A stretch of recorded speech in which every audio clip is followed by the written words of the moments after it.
In this video, we're going to look at working with vector applications. Vectors are used in a huge variety of practical applications. Any physical phenomena that changes, like position or direction or speed, can be modeled using vectors. But for now, we're going to focus on vector applications that involve velocities and forces. Velocity is a vector quantity. This means that it has both magnitude and direction. A boat on a river has a certain velocity that's given by its own propulsion system, but it also experiences a velocity from the current in the water flow, and it may also experience a velocity from a strong wind that blows along the water. And because each of these velocities has its own magnitude and its own direction, the effect on the boat is that it actually travels a different path at a different speed than it would if the wind and water velocities were not present.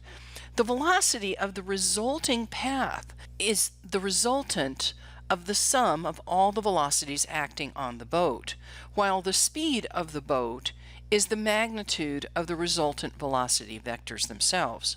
So let's work an example. I have a boat on a river in a stretch where the river runs on a bearing of south 30 degrees west.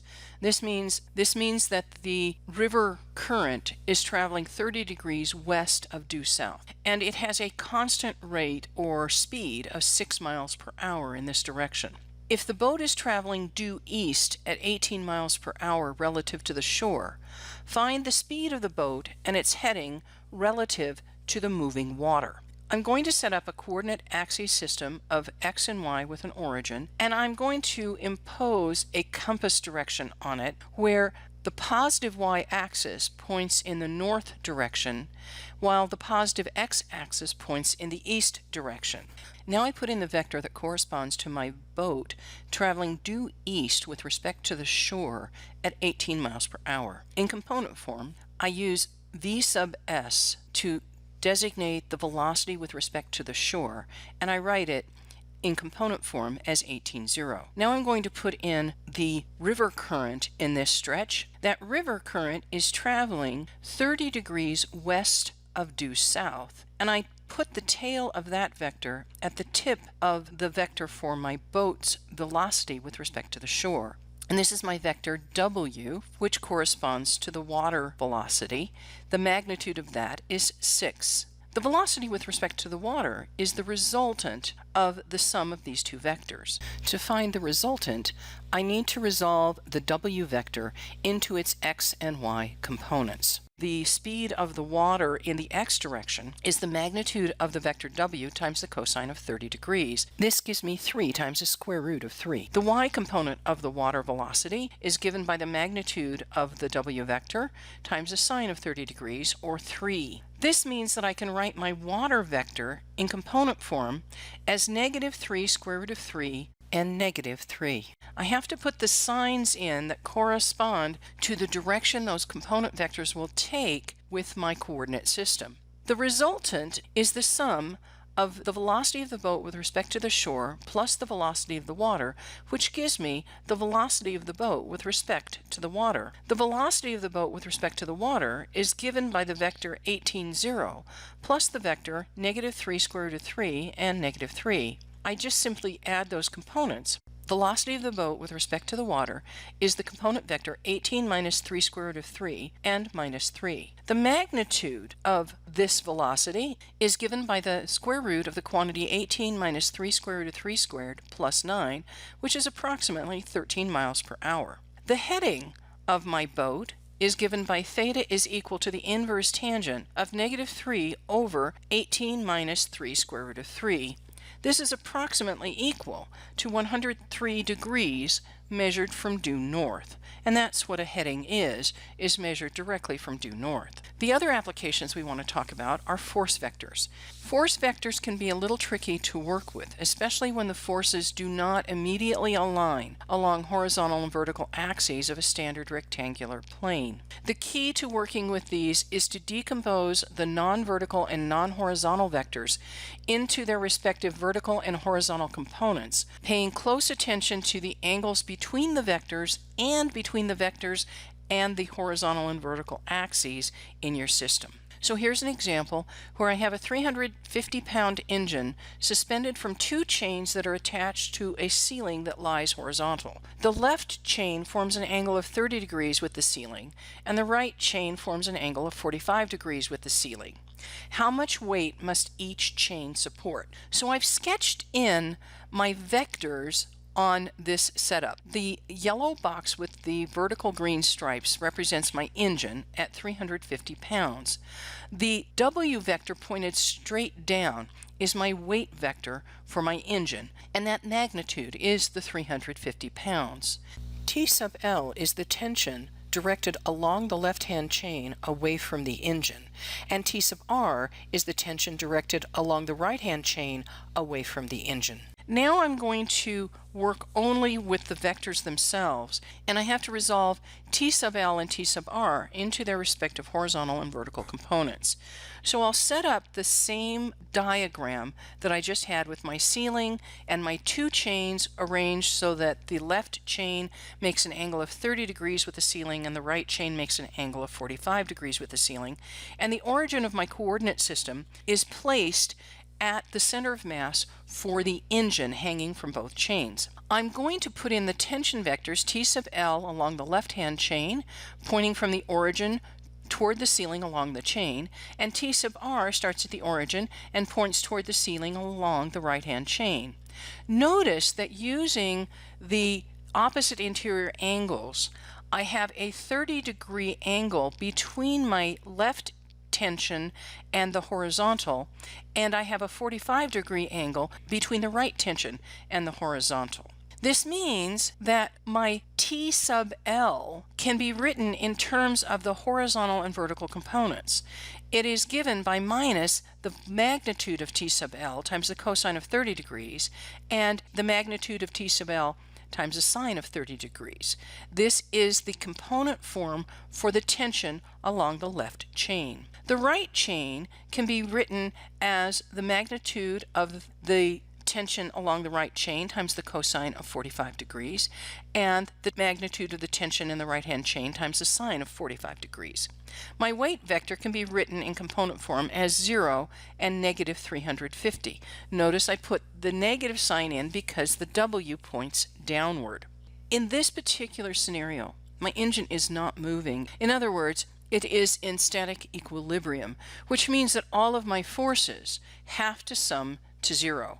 This means that the tension on the left chain plus the tension on the right chain plus the weight vector all have to equal the 0 vector. This means that the tension in the left chain plus the tension in the right chain will equal minus the weight vector. I happen to know what the weight vector is, and I know what my component forms of my tension vectors are, so I can write this as two equations minus the magnitude of T sub L times the cosine of 30 degrees plus the magnitude of T sub R times the cosine of 45 degrees has to equal 0.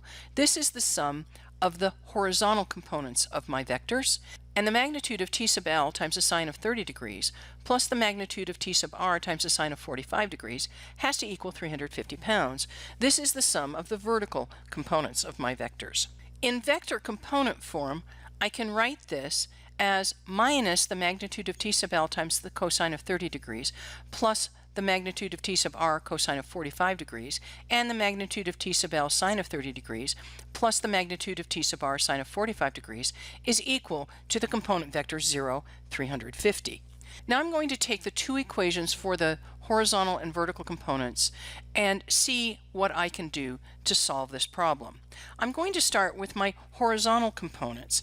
If I have minus the magnitude of T sub L times cosine 30 degrees plus the magnitude of T sub R times the cosine of 45 degrees is equal to 0, I can simplify this by adding the magnitude of T sub L cosine 30 degrees to both sides. Then I can solve for the magnitude of T sub R. The magnitude of T sub R is equal to the magnitude of T sub L times the cosine of 30 degrees divided by the cosine of 45 degrees. This means that the magnitude of T sub R is equal to the square root of 6 over 2 times the magnitude of T sub L. Now I can make this substitution in my vertical component equation for the magnitude of T sub R.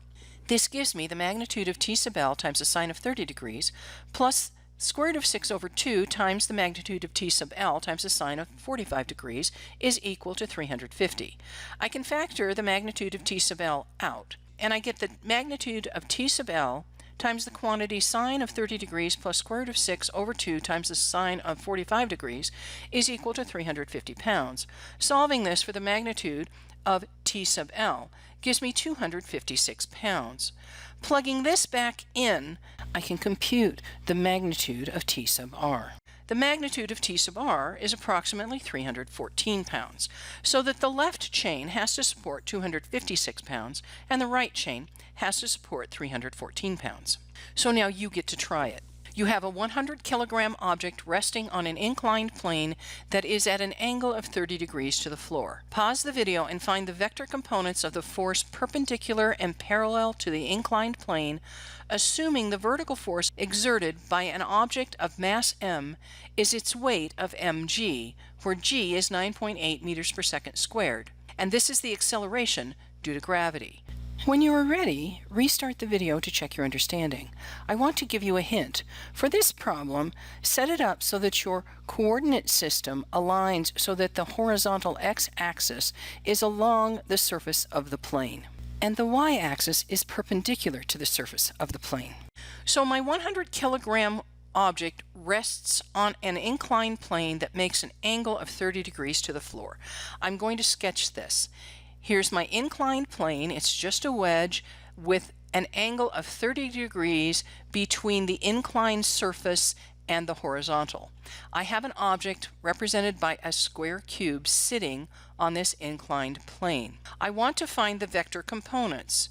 My weight vector is vertically downward from the center of mass of my object, and that force is given by mg.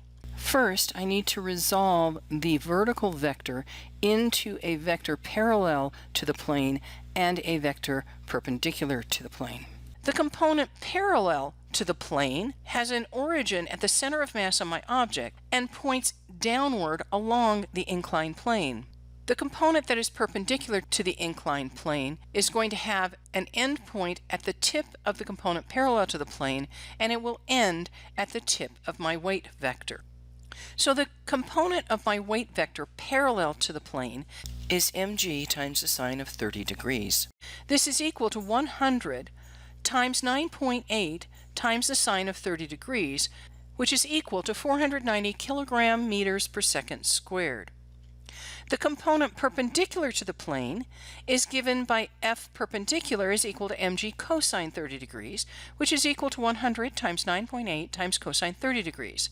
This is equal to 490 times the square root of 3 kilogram meter per second squared. This is also approximately 849 kilogram meter per second squared. This is how you work with application problems that involve vectors. You want to resolve the vectors into components that align to your coordinate system. As you saw with the inclined plane, my coordinate system here was chosen to align so that the horizontal component was actually parallel to the inclined plane. Let me know if you have any questions about working with applications that involve vector quantities.